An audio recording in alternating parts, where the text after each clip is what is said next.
Conditional probability and showing independence. So we're going to do as much as we can in this video, get through as much as we can. We're going to do the rest in class, and then you'll have some time to practice in class as usual.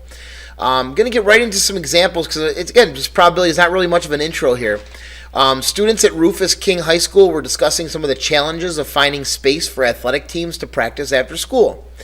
Part of the problem, according to Kristen, is that female students are more likely to be involved in an after-school athletics program than male students. However, the athletic director assigns the available facilities as if male students are more likely to be involved. Before suggesting changes to the assignments, the students decided to investigate. So suppose the following information is known about Rufus King High School. 40% of students are involved in one or more of the after-school athletic programs. 58% of the school students are female. And the athletic director indicated that 23.2% of the students at this school are female and participate in after-school athletics programs. So we got to break this down here. I'm going to use my highlighter. All right, so we have important information, right? Rufus King High School, that's not important. What's important is 40% of the students are involved in one or more of the after-school activity programs offered at the school.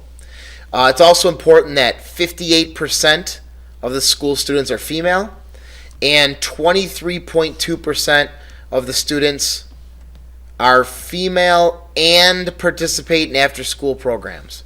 All right, so I'm going to clear that up. Female and participate in after-school programs. So what we're gonna do is complete this what's called a two-way hypothetical two-way table, which we introduced in lesson 76. Okay, so we already know how to do this. We're going to pretend everything's 1,000. Right, so 40% of 1,000 is 40 out of 100. Right, that's the same as 400 out of 1,000. Hypothetical 1,000. All right, so 40% of our students. We already know the total is going to be 1,000. If we're doing a hypothetical 1,000 table, 40% of the students are involved in one or more after-school athletics program. Okay, so yes, participate in after-school programs. This just says students, so we know this is going to be 400, the total. And it's also known 58% of the school students are female, so total females is 58%. That's 580 out of 1,000, 58%. And if you're not sure, you can always use your calculator for that. And 23.2, that's 232 out of 1,000.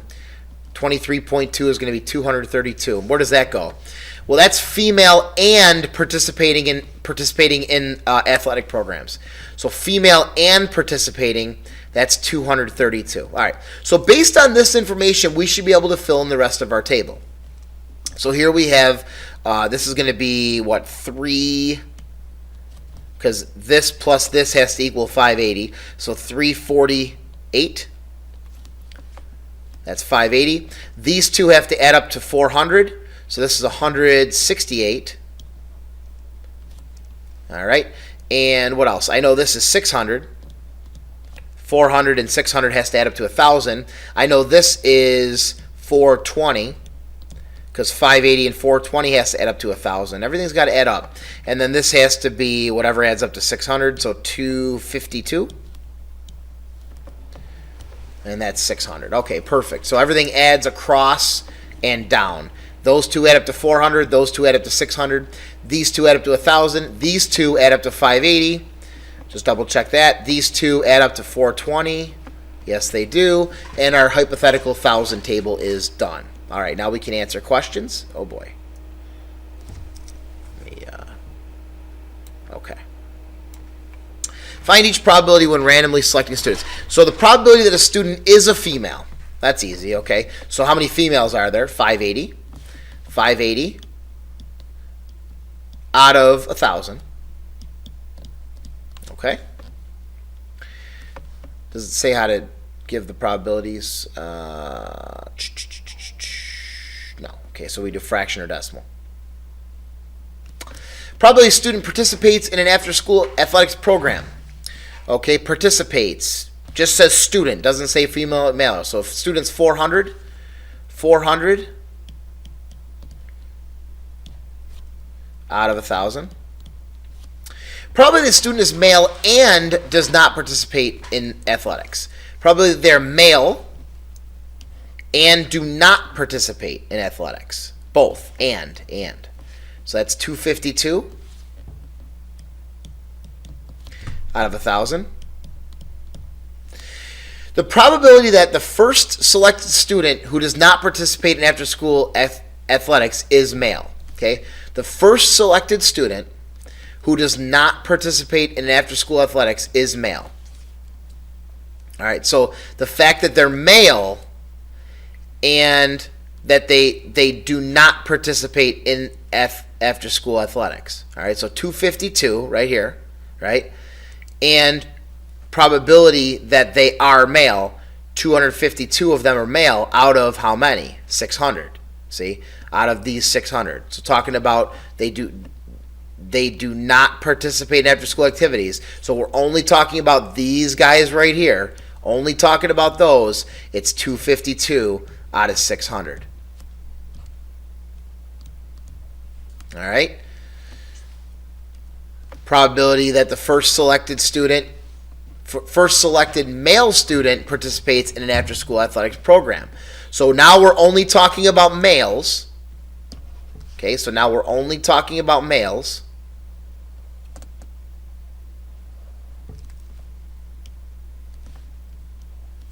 We're only focusing on males now. That's this column right here.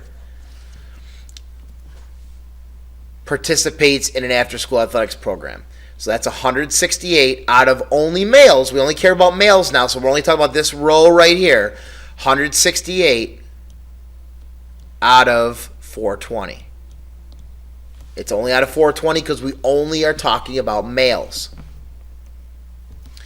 The first selected female, oh, it keeps jumping down. The first selected female participates in an after-school athletic program. Okay, so now we're only talking about females.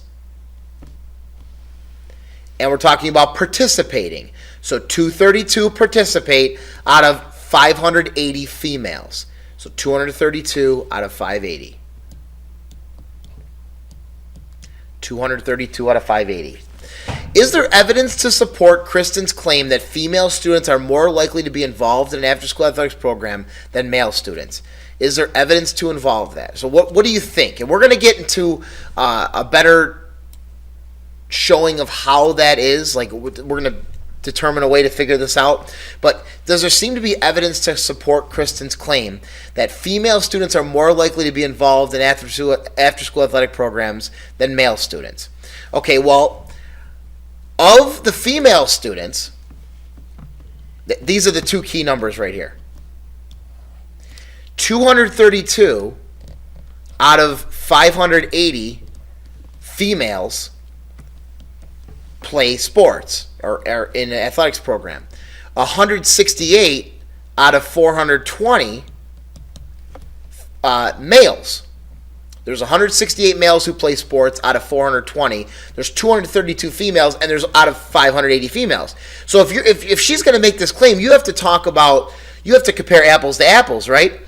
If you're going to talk about females versus males, you can only compare the number of females that play to the total number of females and the number of males that play to the total number of males. We have to get an equal ratio there. So what we're going to do is we're going to divide these numbers out. Okay, so 232 divided by 580, and that is 0.4. So 0.40, 40% of females play sports, and 168 divided by 420 is 0.4. So both of these ratios are 40%. 40 out of 100, 400 out of 1,000, right? Ratio. They're equal ratios. So her claim is wrong. She is saying that there's a bigger percentage of females that play sports, and that's not correct. There are more females that play, but based on the school and the fact that there's more females in the school, it is not a bigger ratio of females that play compared to males. It's 40% of females play and 40% of males play. So we would say no, there is not evidence. There is not evidence to support this.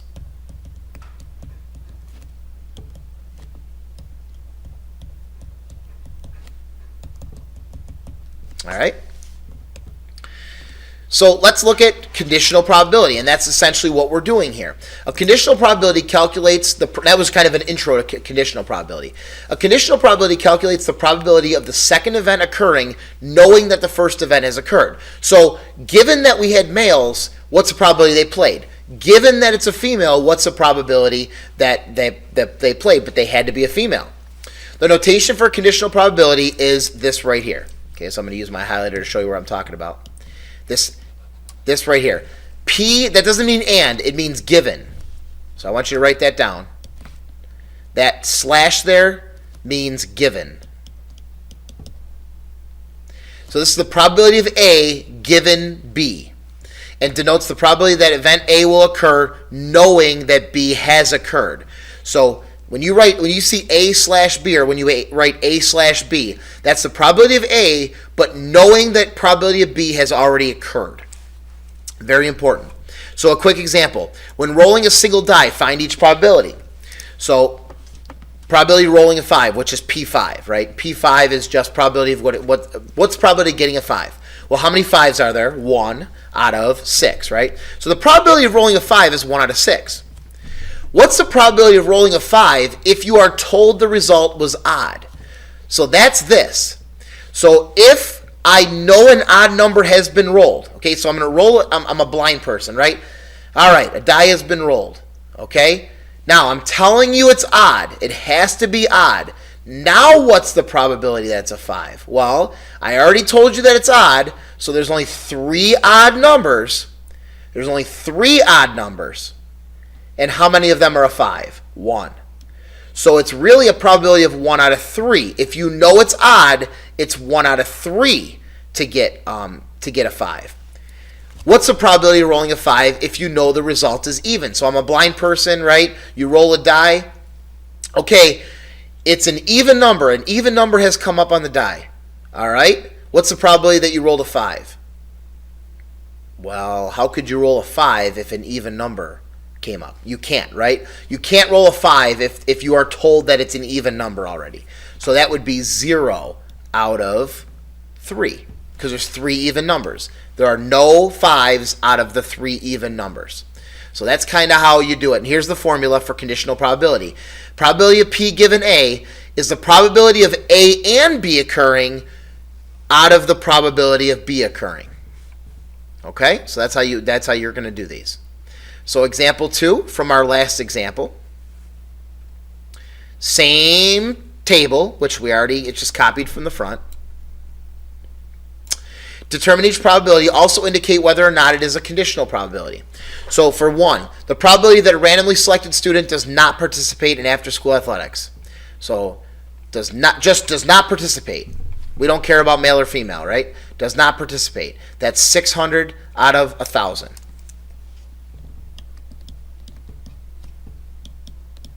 Now, is that conditional? No, because it's out of 1,000. It's out of our full amount.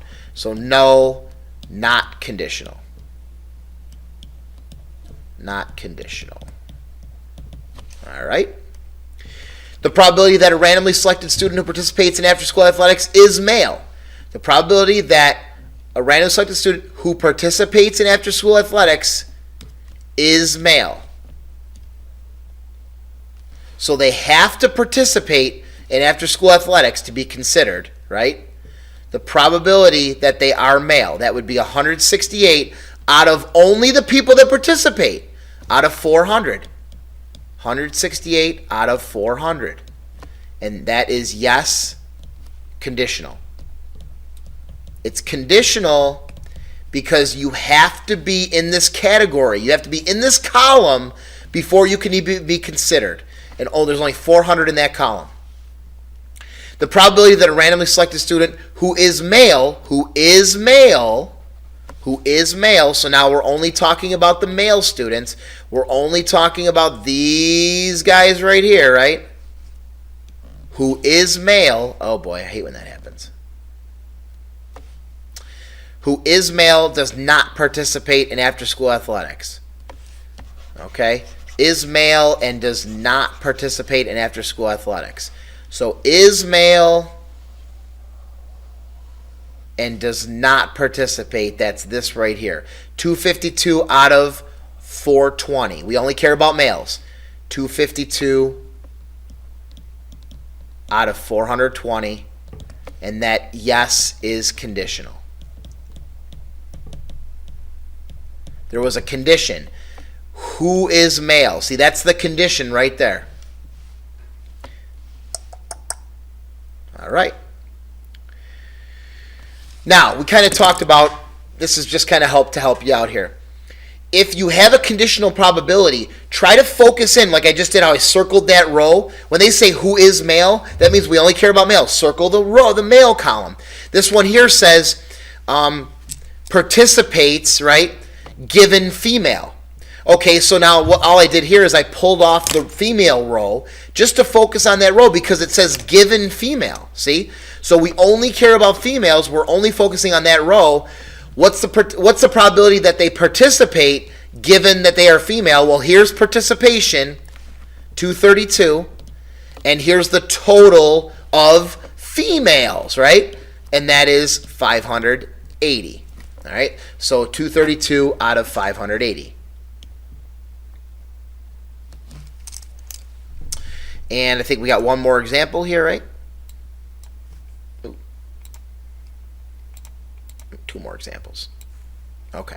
So, Oostburg College has a rather large marching band. Engineering majors were heard bragging that students majoring in engineering are more likely to be involved in the marching band than students from other majors. The following graph was prepared to investigate the above claims. Let's see if this claim is valid. So, based on the graph, complete the following two-way frequency table. Okay, so tough to see these numbers, right? In the marching band and so in the marching band, engineering is the white. Engineering is the white. Engineering and in the marching band is 40. All right. Not engineering and in the marching band, not engineering and in the marching band is 120. Not in the marching band and engineering is 135. And what's the other one? 510? 510 are both not engineering and not in the marching band. So neither one. They're in neither one. All right, so this is a total of, 160 here. This is a total of 645. So sometimes you go around filling in your table a little bit different. We did this in our last lesson. 175 total here, 630 total here, and this is what? 805? 805. 805. 805, that's an O. All right. So from this table, we can fill it. We can answer some questions here. Oh, and here it is, right? Just make sure we did that correctly. Whoop. Does our table match? Make sure it matches here. 175, 630. Yep, okay. Looks good. 40, 120. Good. Okay. So we have it filled out here. We can answer our questions. All right. So determine each probability. A randomly selected student is majoring in engineering. So is majoring in engineering. All right. So engineering majors. We only care about those guys, right? What is the probability that the student is in the marching band? 40 out of 175 because they have to be in engineering. 40 out of 175. All right, that's our first conditional probability. A randomly selected student is not majoring in engineering. Not majoring in engineering. Not an engineering major. We're only talking about these guys right here. Not engineering majors. What is the probability this student is in the marching band? In the marching band, 120 out of 630. 120 out of 630. All right. Do you think the claim the students majoring in engineering are more likely? Is it more likely for the majoring in engineering to be in the marching band than the students for other majors? Are the engineering majors more likely to be in the marching band? Well, that would be determined upon what these ratios are. So we need to divide those out. 40 out of 175, what does that come out to be? And 120 out of 630, what does that come out to be? So 40 out of 175 is 0.2286, 0.2286. And 120 out of 630 is 0.1905, right? So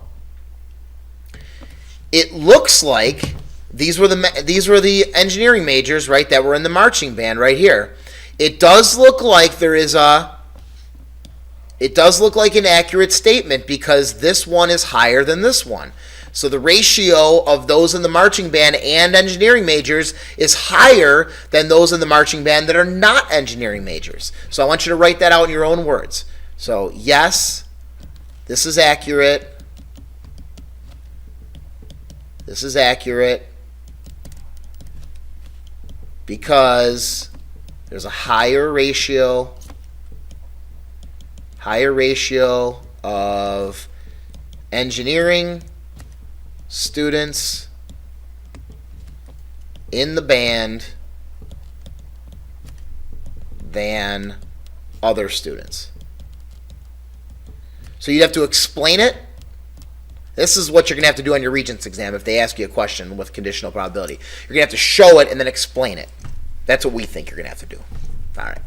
All right, we have a nice understanding of how to set up the table and how to do basic conditional probabilities, and then we'll finish these examples off and get to practice them still in class. See you then.